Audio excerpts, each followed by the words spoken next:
আসসালামু আলাইকুম, সবাই কেমন আছেন? আশা করি যে যেখানে আছেন সবাই খুব ভালো আছেন। আলহামদুলিল্লাহ আমিও খুব ভালো আছি। তো দেখেন তো এগুলো কি গাছ? আজকে আমি নাম বলবো না। এই গাছটার নাম যদি আপনারা জানেন অবশ্যই কমেন্ট বক্সে জানিয়ে দেবেন।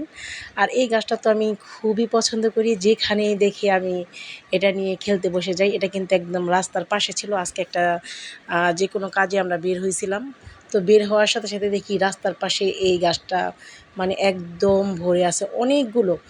তো অনেক দিন পর দেখলাম সেই ছোটোবেলায় এই গাছটা দিয়ে আমরা অনেক খেলাধুলা করতাম, খুবই ভালো লাগতো।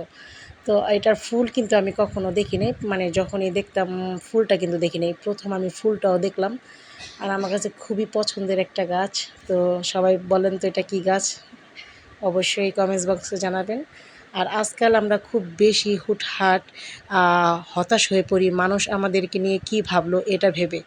সবসময় মনে রাখবেন, মানুষ আপনাকে নিয়ে কী ভাবলো এটা না ভেবে আল্লাহ তাআলা আপনাকে নিয়ে কী ভাবতেছে সেটা যদি বেশি বেশি ভাবেন, তাহলে কিন্তু আপনার জন্য অনেক মঙ্গল। তো মানুষ কী ভাবলো এটা ভাবা বন্ধ করে দেন। আল্লাহ আপনাকে নিয়ে কী ভাবতেছে সেটা নিয়ে চিন্তিত থাকুন। কারণ মানুষকে খুশি করা অনেক কঠিন, আর সবচাইতে সহজ আল্লাহকে খুশি করা। তো সবাই ভালো থাকবেন। আল্লাহ হাফেজ।